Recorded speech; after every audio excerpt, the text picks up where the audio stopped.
반갑습니다. 아파트 사이클 연구소 소장 이현철입니다. 배짜입니다. 네, 반갑습니다. 소장님이 항상 말씀하시듯이 지금은 집을 살 시기가 아니다. 네. 네, 말씀을 하시잖아요. 네네. 그럼에도 불구하고 나는 지금 꼭 집을 사고 싶다, 사고 말 거다. 이런 분들이 그래도 꽤 계시거든요. 네. 네. 알려도 안 되는 분들이 네네네. 있으시죠. 그런 분들이 계세요. 그럼 네. 그런 분들에게도 네. 그래도 소장님이 좀 해주실 수 있는 조언이 있지 않을까 생각이 돼요. 오늘은 그런 영상을 찍으려고 하거든요. 네. 네. 지금 집을 사고자 하시는 분들, 네. 네, 이 영상을 꼭 보고 사세요. 네, 어때요? 사지 괜찮아요? 마세요. 네. 그럼에도 불구하고 나는 사겠다. 네. 네, 그런 이게 분들이 참, 계신단 말이에요. 네. 그런 분들에게 그래도 소장님이 해줄 수 있는 좀 조언이 있을까요? 네. 일단 첫 번째 사는 목적을 좀 명확히 하는 게 좋죠.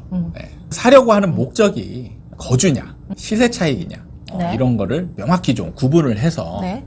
좀 이 매수를 할지 안 할지 이거를 네네. 좀 정해야 될 것 같아요. 근데 솔직히 이런 상황에서 네. 뭔가 명확하게 하는 게 쉽지 않잖아요, 소장님. 이 지금 사고자 하시는 분들은 거주의 안정 겸 네. 시세 차익 두 마리 토끼를 다 잡으려고 하는 거니까. 네, 네. 근데 이런 분들에게 좀 조언이 되는 그런 말들 없을까요? 네. 일단은 사실은 여기에서 딱 제가 풍겨지는 건 뭐냐면 본인 네. 스스로를 본인이 많이 속이고 있다 이런 느낌 저는 정말 많이 받아요. 그러니까 사실은 시세 차익에 굉장히 우위가 있는 거예요. 네. 그러니까 거주는 앞으로 내세우는 명목상의 목적이고 네, 네. 숨어 있는 목적은 시세 차익이 많다 이런 느낌이 많이 받는데 네. 여기서 이제 주의하셔야 될 게 시세 차익이 목적이 있는 사람들은 정말 보면 시각이 네. 단기적으로 머물러 있어요. 네네네. 그러니까 바로 앞에 막 올해 하반기, 내년 초 이게 어떻게 될 거냐에 관심이 집중되어 있죠. 그렇죠. 1, 2년 안에 내가 얼마 벌 수 있냐. 네. 약간 이런 거 있잖아요. 네. 네. 그러니까 이 사람들은 그냥 다 그게 다인 거예요. 그래가지고 올해 하반기가 더 올라간다. 그럼 막 이제 막 못 사면 난리 날 것처럼 지금 안달이 나 있는 거죠. 네네네네. 마지막 기회다. 지금 안 사면 안 된다. 네. 그런 마인드를 가지고 있거든요. 근데 문제는 이렇게 산 사람들이 단기로 팔 수가 없거든요. 그쵸. 일단은 이 올라도 단기 양도차익에 대한 양도세를 물어가면서 단기에 팔 수가 없는 거예요. 이 그쵸. 사람들이. 그러니까 결국에는 단기적인 시세 차익의 목적이 있다고 하더라도 지금 이제 사려고 하는 사람들은 결국에는 어떻게 가야 되냐? 그냥 장기로 가야 되는 거예요. 그러니까 장기적으로 계획을 짜고 매수를 해야 된다는 네. 거죠. 네. 그러니까 어쩔 수 없이라도 지금 매수하는 분들은 무조건 장기로 가야 되는 거예요. 그러면 이제 어떻게 해야 되냐? 장기적인 안목, 장기적으로 시장이 어떻게 변화될 것인가를 예측을 해서 거기에 맞는 적절한 대응을 한 매수를 해야 되는 거죠. 제가 가장 현명한 거는 지금은 사실 매수를 안 하는 게 가장 나을 수도 있다라고 얘기를 하지만 정말 이제 거주의 목적을 두고 장기적인 계획하에 매수를 해야 된다라면 장기적으로 시장이 어떻게 변할 건지 이거를 반드시 예측을 하고 대응을 해야 된다. 이걸 강조 드리고 싶습니다. 그러니까 지금 매수를 하게 되면 장기적인 계획을 짜야 되니까 그 10년 이후에 어떤 상황이 벌어질지 보고 그때 그렇죠. 상황에서 내가 제일 유리할 수 있는 그런 걸 해야 된다는 거죠. 그러니까 이 10년 안에 이제 벌어질 수 있는 상황들은 뭐냐면 반드시 하락은 있다. 그렇죠. 10년 동안 계속 올라가지만 않아요. 절대 여러분들 착각하면 안 됩니다. 10년 동안 올라가는 일은 절대 없어요. 이미 내년 올라왔기 때문에. 반드시 하락을 맞아야 된다. 그러니까 제가 안 사면 좋다라고 얘기를 하는 게 그거예요. 네네. 그래도 하락 뭐 어차피 우상향 할 거니까 네네. 나는 거주하면서 그냥 편안하게 하락은 어느 정도 감내하겠다 라고 하는 분들은 이때 하락으로 전환되면서 이제 벌어질 상황들 이걸 좀 예상을 하면 좋죠. 근데 하락을 하면서 벌어질 상황이 중요한 변수가 있습니다. 중요한 변수가 뭐냐면 소형과 대형이 바뀐다라는 거예요. 인기가. 선호도가 바뀐다는 네. 거죠. 지금은 그럼 소형이 더 인기가 많잖아요. 그렇죠. 그러면 다음에 올 상승장에서는 이 소형에서 대형으로 옮겨간다는 말씀이신가요? 그렇죠. 거의 100%예요. 이거는 거의 그냥 거의라고 얘기하니까 99.9% 이렇게 얘기를 하겠습니다. 네. 변수는 0.1% 정도. 네. 99.9% 확률로 네. 대형으로 변할 확률이 굉장히 높은 거예요. 이거를 네. 이제 이해를 하셔야 돼요. 이해를. 그러면은 지금 이제 대형으로 바뀔 것 같다. 네. 그러면 이제 하락장에서 어떤 상황이 벌어지냐면 소형은 훨씬 많이 떨어지고 길게 떨어져요. 네. 왜냐면 지금까지 되게 많이 올랐잖아요. 그쵸. 소형이. 네. 그러니까 제가 여기서 여러분들이 이제 우리나라에만 있는 시장 상황, 시장 구조에 대해서 이해를 해야 되는데 전세가 떨어질 때는 하방, 경직, 그러니까 밑에서 지지선 역할을 하는 거거든요. 네네네. 근데 지금 대형하고 소형의 전세가율을 잘 눈여겨보세요. 소형은 매매가가 높고 네. 전세가가 상대적으로 낮습니다. 그쵸, 그래서 거의, 전세가율이 굉장히 낮아요. 네, 네. 소형이 대형에 비해서. 네. 그리고 대형은 소형에 비해서 매매가가 좀 낮고 전세가가 조금 높습니다. 그래서 전세가율이 굉장히 소형에 비해서 높은 편이에요. 네. 그럼 이때 둘 다 하락한다라고 네. 이제 가정을 해보면 밑에 이 갭이 많이 벌어져 있는 상품이 떨어지는 폭이 큽니다. 네. 전세가가 밑에서 네네. 받쳐줘야 되는데 받쳐줄 때까지 떨어지는 거죠. 그러니까 소형이 떨어질 폭이 훨씬 큰 거예요. 네. 그리고 대형은 전세가가 밑에서 받쳐주고 있기 때문에 떨어지는 폭이 작습니다. 그러니까 네네. 떨어지는 기간도 네. 차이가 나게 되죠. 네. 대형은 떨어지는 기간이 상대적으로 작아요. 네네. 그리고 소형은 떨어지는 폭이 크니까 길게 떨어져야 되겠죠. 한꺼번에 확 떨어지는 게 아니고 네. 서서히 떨어지거든요. 네. 서서히 떨어지니까 서서히 길게 많이 떨어지는 거죠. 그 둘 다 하락은 오지만 그 네. 하락의 기간이 다르다는 말씀이신 그렇죠. 거죠. 네. 그렇게 되면서 하락 기간이 어느 정도 진행이 되잖아요. 네. 그러면 이때부터 대형은 서서히 하락을 멈추고 네. 상승을 준비하는 시간을 갖게 되고 이때 소형은 계속 하락하게 됩니다. 그렇게 하면서 네. 시간차가 벌어진다는 거죠. 그렇죠. 그러니까 그리고 이때 또 분양 시장에서 무슨 상황이 벌어지냐. 네. 여러분들이 감히 상상하기 힘든 상황들이 벌어지는데 네. 분양 시장에서 네. 미분양이 생기는 게 어떤 평형대가 이때 미분양이 나 있을 확률이 높냐? 반드시 이때도 소형이 미분양이 나 있습니다. 감히 지금은 어떻게 보면 에이 말도 안 돼 라고 얘기하기 쉬운데 그게 그럴 수밖에 없는 게 지금 분양이 네. 소형에 집중되어 있잖아요. 네. 인기가 높으니까. 그쵸. 지금 대형은 거의 분양을 안 합니다. 있어봤자 뭐 10% 미만. 네네네. 그래서 이제 지금 나타나는 현상이 오히려 청약 경쟁률이 네. 대형이 높아요. 맞아요. 이전 영상도 찍었었잖아요. 대형. 대형의 청약 경쟁률이 높습니다. 높다는 얘기는 많은 사람들이 대형을 살려고 한다는 얘기죠. 대형이 굉장히 적게 분양하니까 네.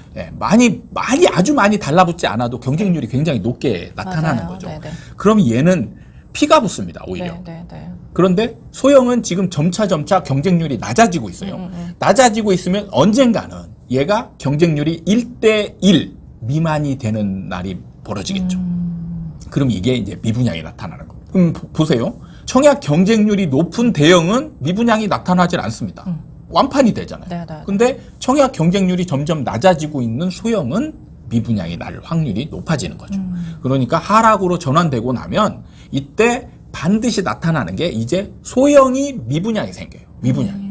그럼 자 보세요. 시장 상황이 소형이 미분양이 지금 많아지고 있습니다. 네. 그리고 소형이 계속 떨어지는 폭도 크고 길게 지금 하락하고 있어요. 네네. 그럼 이때부터 소형 사람들이 이제 안 삽니다. 그렇죠. 사람들의 또 인식이 또 바뀌겠죠. 네. 또. 근데 대형은 보세요.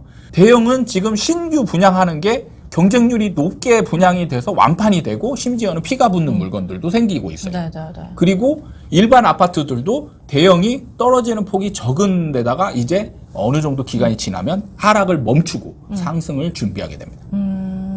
그러면 이때 여러분들은 뭘 사야 될까요? 그때는 또 여력이 되면 또 대형을 또 대세에 따라야죠. 네. 이제 이때부터 이렇게 서서히 대형으로 전환이 되게 됩니다. 그러면 이거는 거의 필연이에요. 필연. 그러니까 여러분들이 네. 뭐 인식이 바뀌고 이게 의미가 없는 거예요. 인식이 바뀌지 않아도 그냥 자동적으로 가는 겁니다. 자동적으로. 그렇기 때문에 그냥 필연인 거예요. 그러면 자 지금 집을 사려고 하는 사람은 이제 소형을 살 것이냐 대형을 살 것이냐 굉장히 많은 고민을 할 텐데 아니면 아예 고민 안 하고 소형으로 딱 그냥 무조건 소형이야. 지금 인기 있는 거니까. 이런 분들 많은데 이렇게 지금 소형을 사잖아요. 여러분들은 10년 후에 반드시 후회하게 돼 있습니다. 반드시. 내가 이때 왜 샀을까? 10년 후에는 이 소형이 계속 떨어지고 있고 인기도 없잖아요. 네. 그럼 이때 갈아탈 수도 없어요. 지금 내 집을 네. 팔아야 네. 갈아타기를 할 수 있는데 팔 수가 없다니까요. 팔 수가. 지금 같이 소형이 인기 있을 때는 소형에 밀려서 대형이 좀 올라가기도 했는데 네. 그 10년 후에는 대형이 그렇게 치고 올라가면 그런 소형의 가치도 좀 견인 역할을 할 수 있지 않나요? 그렇게? 아니요, 그렇지 않습니다. 이때는 소형은 그냥 철저하게 외면당합니다. 옛날에 여러분들이 네. 가격 상승장에서 안 올라갔던 물건 있잖아요. 네네네. 그럼 얘네들이 갭매꾸기를 하냐? 네. 아니거든요. 그냥 철저하게 외면되어 있어요. 그리고 이제 여러분들이 좀 착각할 수 있는 게 이 안 올라갔던 게 올라간 적이 있거든요. 네. 그게 임대차 3법에 의해서 어쩔 수 없이 올라갔던 거지. 네. 임대차 3법이 아니었으면 얘네들은 그대로 있었을 상황이에요. 그럼 말씀을 들어보면 지금 꼭 집을 사고자 하는 사람들은 네. 그런 1, 2년 단기가 아닌 10년 이상을 내다보는 장기적인 계획을 세워야 되고 이 10년 후에 시장이 어떻게 변할지를 상상을 해보면 네. 그때는 대형의 인기가 이제 바뀔 거니까 네. 대형 쪽으로 좀 눈여겨봐야 된다는 그러니까 말씀이시죠? 지금은 대형이 상대적으로 싼 편이잖아요. 저 절대가는 상대- 비싸도 네. 상대적으로 상단가는, 평단가로 치면은 소형보다 훨씬 싸거든요. 네. 그럼 이때 정말 내가 정말 죽어도 사야 되겠다 한다면 이때 대형을 사는 게 나은 선택이 될 수 있는 거예요. 대형을 사서 살고 거주를 하는 거죠. 10년. 그리고 10년 이상 보유를 해도 돼요. 그때는. 굳이 갈아타기 할 필요 없이 그 집을 그냥 오래 살면 되는 겁니다. 그러면은 소형 샀던 사람은 가격이 안 올라가거나 더 하락하고 있는데 대형 산 사람들은 가격이 이때부터 올라가기 시작하죠. 그러면 거주의 목적과 시세 차익의 목적을 동시에 누릴 수 있는 탁월한 선택이 될 수 있는 겁니다. 그러네요. 근데 이때 네. 더 이제 탁월한 선택은 뭐냐? 기다렸다가 대형이 올라갈 때, 대형으로 인기가 전환될 때, 그때 대형으로 사면 네, 네. 사실은 이게 이제 가장 탁월한 선택이 되는 거죠. 안 돼, 그래서 안 돼. 이제 지금 사야 된다. 네. 그래서 지금 이제 사야 말리는 돼, 거고 정말 지금 네. 죽어도 사야 되겠다. 네. 그러면은 대형을 사세요. 이거는 꼭 듣고서는 결정을 하셨으면 좋겠어요. 그렇죠? 네. 꼭 사고자 한다면 네. 네. 지금 인기 있는 거를 고르지 말고 앞으로 더 가치를 빛낼 거를 고르면 소형보다는 대형이라는 거. 네. 이 말씀은 꼭 해주고 싶으시단 말씀이신 그렇죠. 거죠? 네. 어쩔 수 없이 집을 사야 된다라면 반드시 대형을 사라. 근데 이게 공부가 안 된 분들은 야, 저 새끼 또 쓸데없는 말도 안 되는 소리 한다. 지금 헛소리 하고 있네. 이런 욕하는 분들 저 분명히 지금 댓글에 이제 막 달릴 겁니다. 막 네네. 이제 소형이 인기 좋은데 뭐 대형 사람도 헛소리 하고 있는데 지금 1인 가구, 2인 가구가 늘어나고 있는데 막 네. 이런 얘기 막 댓글에 달릴 게 이제 뻔합니다. 근데 여러분 네. 냉정하게 자꾸 그런 옛날 이유를 가지고 지금까지 대입하는 오류를 겪지 마시고 네. 시장 상황이 변하는 거를 인지를 하셔야 돼요. 지금 1인 가구, 2인 가구가 늘어나고 있어서 집을 사는 사람들이 많다라면 네. 지금도 청약 경쟁률이 소형이 높아야 됩니다. 한번 보시면 바로 네. 아실 거예요. 청약 네. 경쟁률을 한번 보세요. 지금 네. 점점 변하고 있습니다. 변하고 있는 거를 캐치를 하셔야 돼요. 맞아요. 지금도 서울 중심지 같은 경우는 소형이 좀 높게 나오는 것들이 있거든요. 네. 근데 옛날에 그 비슷한 지역에 했던 소형은 더 높았어요.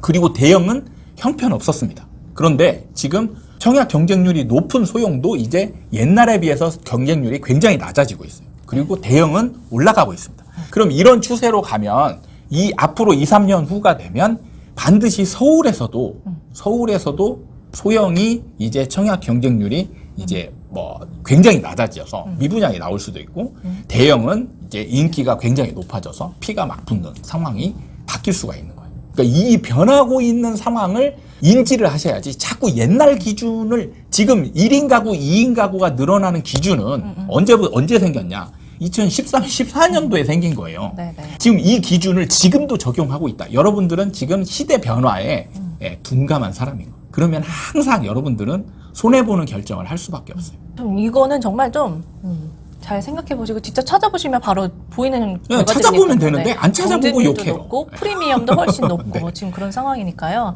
네, 지금 사고자 하는 분들은 진짜 지금 이 시점에 그런 인기도로 결정하는 것보다 앞으로의 앞으로 어떻게 될 건지를 한번 생각해 보시고 결정하는 게 훨씬 도움이 될 것 같아요. 네, 맞습니다. 오늘 영상은 앞으로 집을 사고자 하시는 분들에게 소장님이 이 한마디는 꼭 듣고 사셔라. 네.